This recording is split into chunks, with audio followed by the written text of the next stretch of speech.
Yoruba person supporting Fulani, you are setting up yourself to become like the Hausa people. Remember when Hausa was supporting Fulani? We are Hausa Fulani, we are Hausa Fulani. Where are the Hausa people today? I ask you. Fulani have completely overwhelmed them. It's called emasculation. Completely emasculated them. The same thing is going to happen to you. Traitors, saboteurs in your midst, they will promise them heaven and earth. They will give them anything they ask for in order to ensure that they get into you. They subjugate you. Now they have left the Lauren, having taken a Lauren and taken it to Sokoto. They now want to come into Oyo. They want to come into Ondo.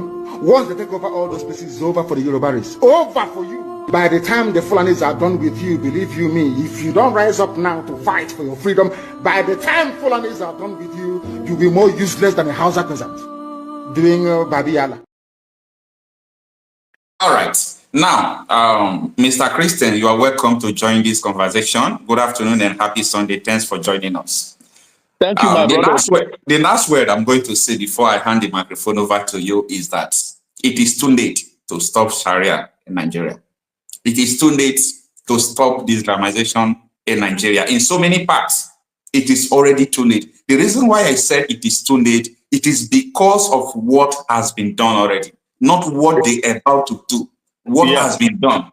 When you look at the years back, Nnamdi Kanu was warning them about this. He knew what was going on then. This is not a new video Nnamdi Kanu is using to warn them. But today, what are we seeing? Everything he said is just coming to pass one by one. And I'm sorry to say this, but for me, it is too late to stop Sharia practice in every part of Nigeria. So you are welcome, sir. Okocha, my brother. Yeah. So let me just say that it's prophetic.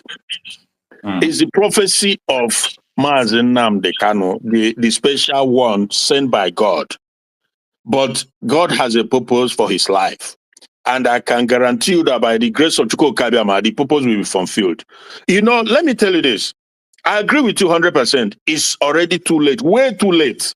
Why do I say that? Is that these Fulani irredentists, these Fulani crusaders, all these proponents of Islamic Sharia law, they've invested so much money, so much time, so much energy into it. There's no way in hell they can go back. No, you can take that to the bank. Because it's not just internationally, locally, they've invested so much. I told you that David Cameron pronounced Nigeria an Islamic country some last year, thereabout. It's all part of it. They know these things. Now, another thing is that I look at it in different ways. One is that, you know, the proverb, the adage saying that when you eat with the devil, you always have to carry the long spoons, right? So the Yorubas, they did not carry the long spoon while they eat with these Marudin Fulanis from the Sahel, who are following the commandment of their forefather, Uthman Dafodio. He told them that Nigeria is a gift to them from Allah.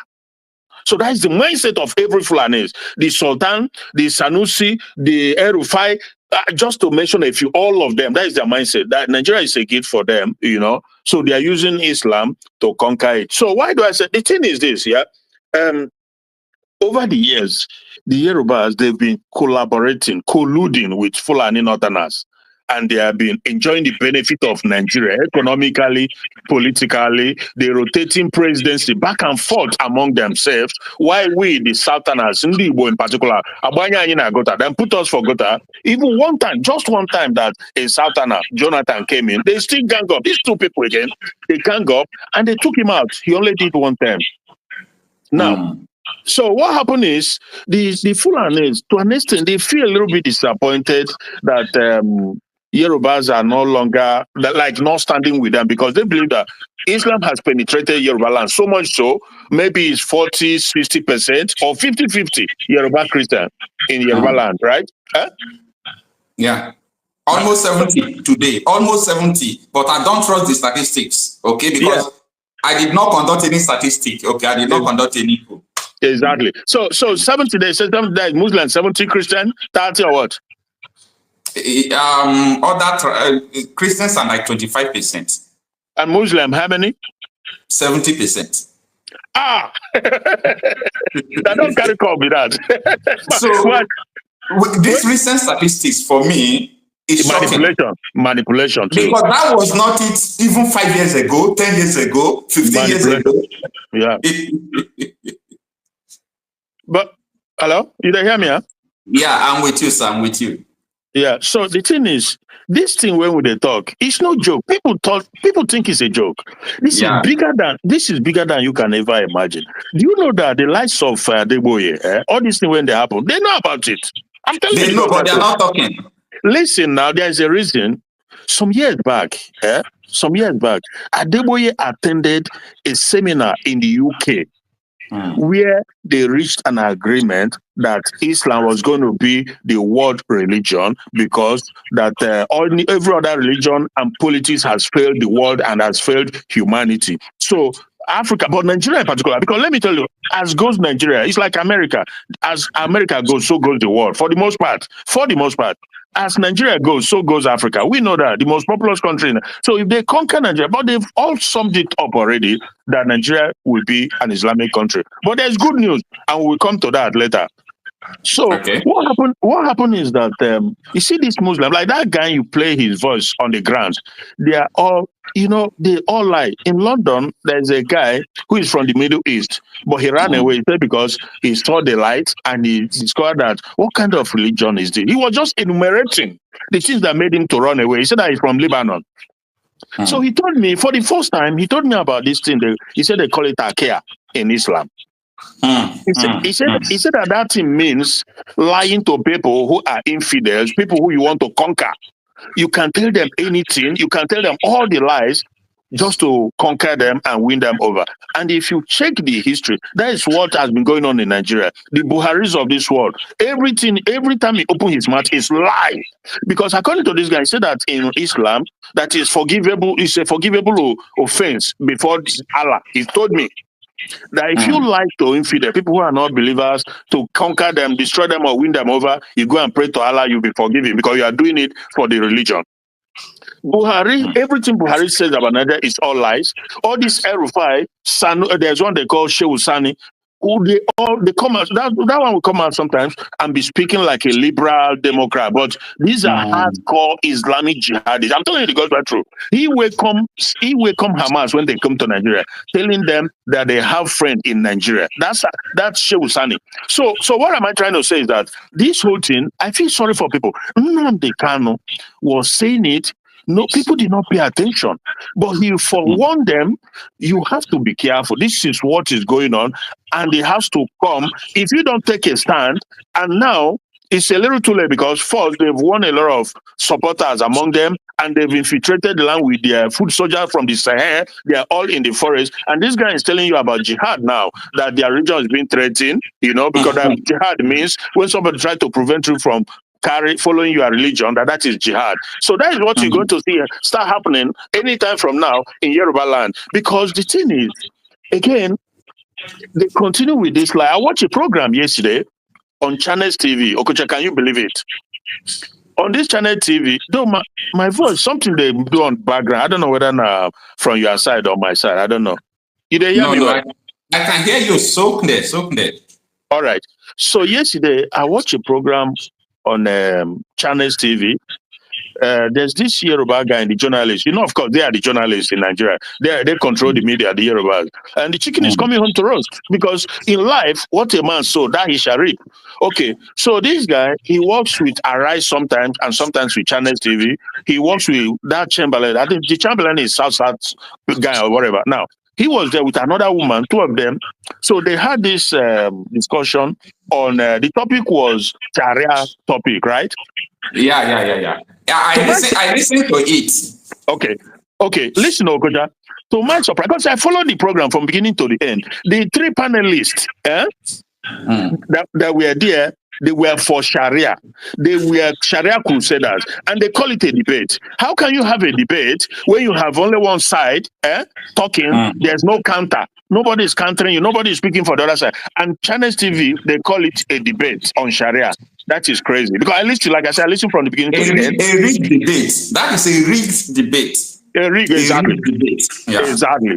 So, and then I turn around, I say, oh, wow, truly, Nigeria, oh my goodness, there's no journalism. You are by far a better journalist than what you have in this day Nigeria they call mainstream media. These people, no brain, they are cowardice, they can't do, because the one of the guy of all the three said something, and then I was like, I was pinching myself. I was like, so this guy who has been on journalism in Nigeria with Channel and Arise doesn't even know the difference between secular law and and the Islamic Sharia law, stuff like that. Nigeria, of course, Nigeria, we call it secular, but it's not secular. Because in the constitution, it gives room for religion, right? Christian, Muslim. So it's a multi-religious state. It's not secular, because secular, like the guy said, which is very right, secular is a state where nobody practice any religion. That is secular. Any religion, yeah. Yes. Yeah. But Nigeria is not secular state. So it has always been multicultural, multi-religious state. Exactly. So it has always been a battle now between Islam and Muslim over who is going to eventually take over and turn the whole country into one or the other. Because you remember that some years ago, Christians, they tried to bring about Christian religion, the ecclesiastical religion. They refused. They turned it down. Yeah. Now, but as regards that guy who was talking on background, they played the video, and every rest of them, everything they are talking is all lie. Why? Because you see this Sharia law, they say it's Sharia panel, not Sharia court. But the obvious thing is that Yoruba is gone. Because when they eventually get this Sharia panel, you know what the next thing they will do? You know what we follow? You know, Okocha? No. It's Sharia police will be the next thing to follow. Yeah. So when they now have Sharia police, that one now, Sharia police will begin to walk around the street everywhere, harassing people, how a woman dress, why you shouldn't eat on the Ramadan period, how you shouldn't have a hotel selling alcohol, how you shouldn't do this, this is how they roll. Jesus Christ. This is their signature, this is their template. But I feel sorry. I feel really sad that there are people who do not know that this is their template. This is their modus operandi. They lie to you. They said it's only for Muslim. Really? It's pure lie. Bunko. That the Sharia in Yoruba land is only for Muslim, not for Christian. It's all lie. Everybody knows it's lie. The guy saying that knows that it's lie. Because when they start, they will begin to harass non-Muslims. In the north where they are practicing it, they are killing non-Muslims. Deborah is a Christian, but they killed her. You understand?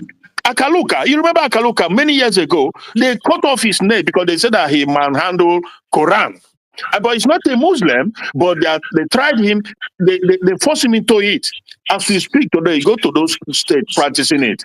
They say it's for only Muslim, but you who is not a Muslim, you cannot drink, you cannot this, you cannot that. So how is that not affecting me? It's affecting me. But they will come and lie to Yoruba people that it's only for Muslims, blah, blah, blah. It's pure lie. I feel sorry. We don't have to waste too much energy on it, because if they fall for it, that is their own problem. Then the good news, like I was telling you, is that it's unfortunate, though, because I know that our politicians, our political elders, those imposed on us, because these people, they don't represent us. They were handpicked by the same Fulani hijacked Nigerian system that aims to Islamize and Fulanize everybody. So they put them in those positions. And who pulls on them is primarily the number one person. Because let me tell you that when you hear today, Mustafa Ibrahim Chima, an Igbo man, a Muslim. These are the handwork of Hope Uzodinma. He was using money to induce, to entice some of our youth and send them to Saudi Arabia for Hajj. Hope Uzodinma was doing that because they Fulani put Hope Uzodinma there. A guy that did not win election, they put him there to do their bidding, and they are doing it. But you know that Igbos, they are different breed. That is why from beginning they were not able to take a hold on Igbo land. That is why, even though we have mosque in Igbo land, but the time is coming. Everybody, because these people are coming to conquer, to subjugate, and to enslave, to take over, begin to plot their emirs everywhere. This is the end game. So that is the good part, the good news, because I can guarantee you that in as much as the governors who are there temporarily, and all these Soludo, all these Uzodinma, and the Enugu and the rest of them, they are all breeding ground, preparing for what has been agreed upon, the things they signed into before they were allowed to become governors. Why they are doing that, the Igbo youth, 99.9%. Jesus Christ. We are never that you can. So if they want jihad, we will give them jihad.